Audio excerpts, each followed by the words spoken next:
baiknya saya berpantun karena teman-teman saya sebelumnya juga berpantun ya. Tolong cakepnya ya Bapak Ibu semua. Saya baru mencipta pantun baru. Jalan-jalan pakai bus SMK 3. Cakep. Perginya menuju Koba. Cakep. Apa kabar kalian semua? Apa kalian sudah siap dipandu oleh si Celin, tour guide ceria?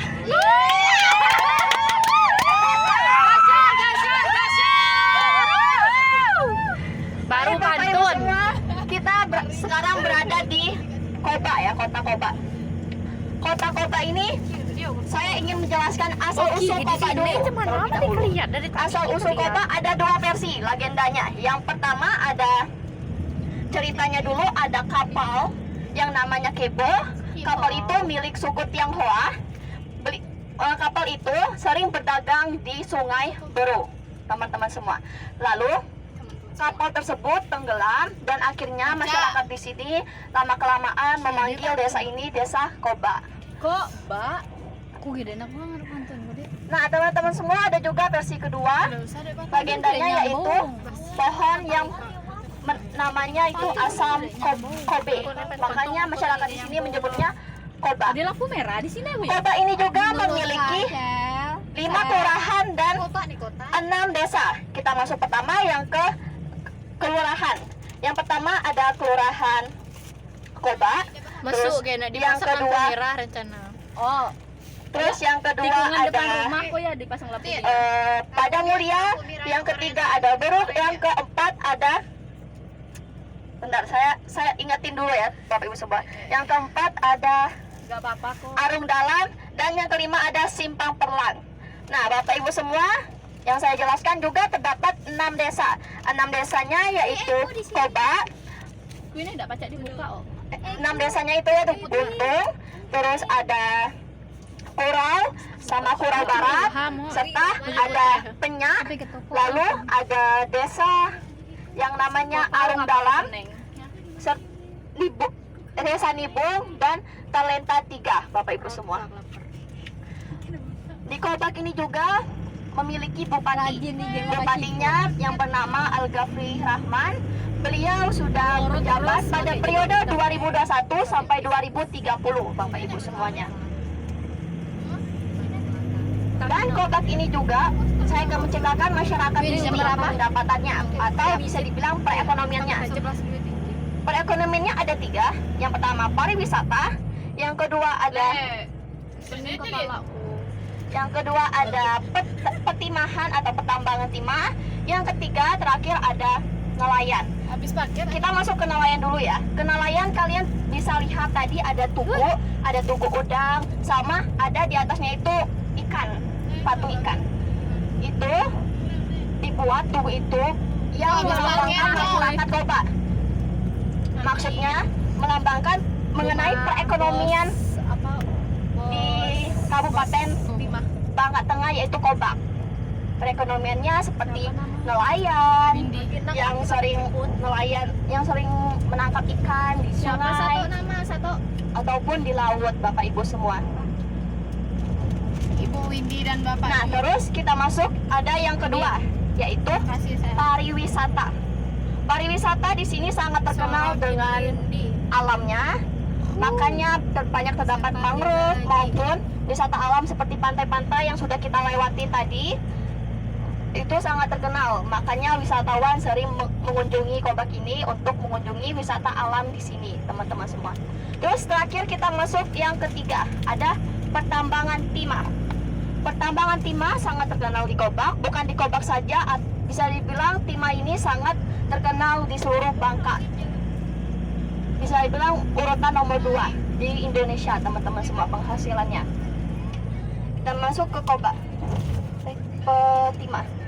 Timah di masyarakat di Kobak ini memiliki 2 metode, ada darat dan ada laut.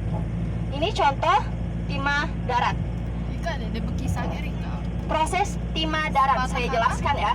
Untuk pertama, pekerja yang menambang timah akan membuat lubang. Kalau di bahasa Bangkanya itu lubang camoy. Kalau kata orang ya, orang Bangka. Ada lubang camoy dibuat.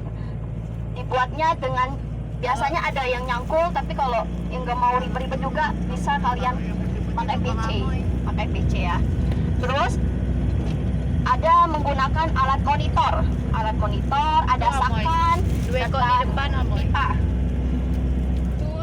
Cara kerjanya yaitu biasanya pipa diletakkan di bawah yang dekat air dalam lubang cangkul tersebut, terus mereka akan mengalir menuju ke sakan.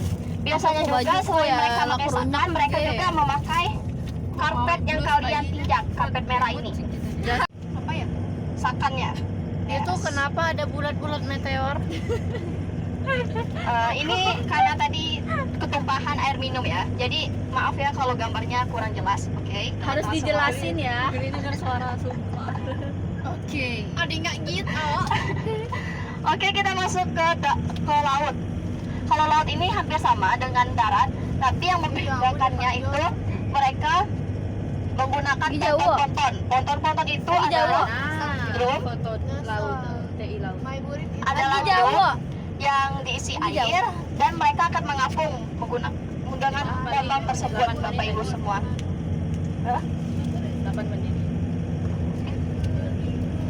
Asal maling yang nggak betukar yang aku jampak. Awas ya. Kaget, Pak De. Awas Nah, ya. teman-teman semua, di Bangka ini juga ada yang namanya timah hitam dan timah putih. Nah, harga timah sekarang sudah naik. Per kilonya itu 300.000, Bapak Ibu semua. Karena adanya demo. No, tidak ada. Saya akan menjelaskan timah hitam dan timah putih yang bisa dimanfaatkan. Pertama, timah putih. Timah putih kalian bisa membuat logam batam. Terus ada kaleng minuman yang sering kalian minum seperti walet, cap walet atau cap pandan ataupun kepikir kayak apa? cap ada, itu terbuat dari timah kalengnya tersebut. Lalu ada timah hitam. Timah hitam ini dimanfaatkan biasanya dijadikan untuk aki. Selain itu juga timah ini juga bermanfaat untuk HP kalian, Bapak Ibu semua. Jika tidak ada timah, maka kalian tidak punya HP.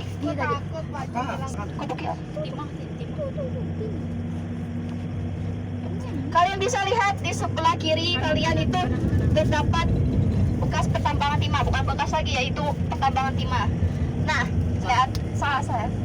Bermanfaat untuk menutupi HP supaya tidak lepas, serta untuk melekat-lekat kabel-kabelnya yang di dalamnya. Jika tidak ada timah kalian maka tidak bisa main HP. Hidup tanpa HP itu hampa banget, teman-teman semua. Ini untuk apa? Tidak bisa chat Yudi. Teman-teman semua, selain itu juga timah ini dimanfaatkan Kalau aku ngerok leher udah untuk kerajinan. Untuk kerajinan. Kalian bisa lihat di kerajinannya itu di museum timah. Museum timah. Ada bebek-bebekan, ada mobil, ada patung juga. Biasanya cara pembuatannya itu mereka akan menyiapkan kayu, terus kayunya lumayan tinggi, sekitar segini lah sedang ya. Lalu dibuat bentuk masuk ke dalam dan tuangkan timah yang sudah dicairkan. Uji kan selalu. Nah, teman-teman semua,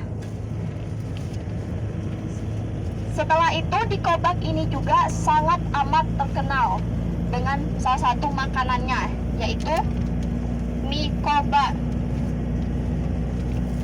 Nah, ini teman-teman semua, mie Kobak. Di mana ada deh? Hah? Lagi apa? Ini namanya mie Kobak, teman-teman semua.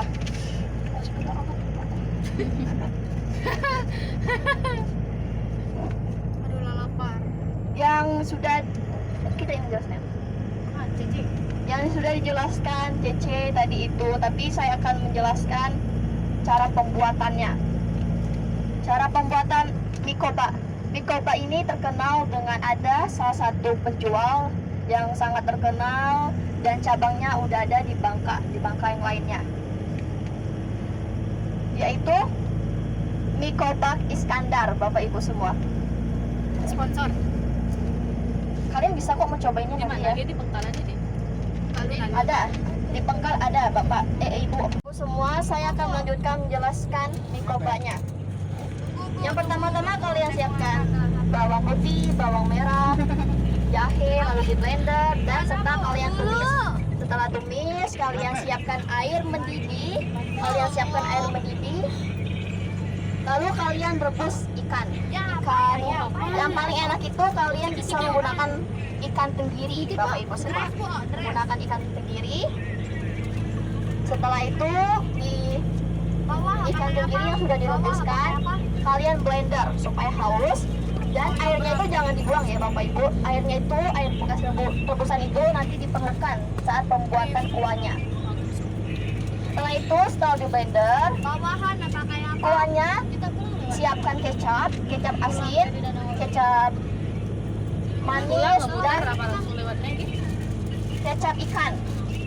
Tuangkan ketiga-tiganya, tuangkan ke dalam air, terus siap masukkan kaldu jamur serta garam.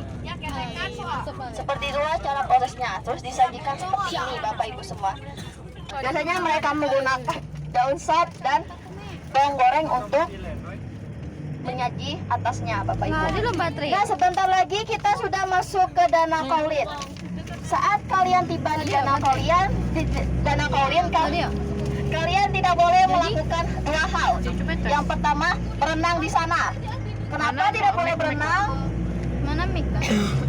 Kalian tidak boleh berenang di sana karena air di sana itu mengandung kandungan logam radioaktif bekas pertambangan timah Bapak Ibu semua. Dan saat kalian juga tiba di Danau Kaolin, kalian bisa lewatnya jangan ke pinggir, jangan terlalu ke pinggir supaya tidak jatuh. Sudah sampai di Danau Kaolin, saya harap saat turun Bapak Ibu bisa hati-hati.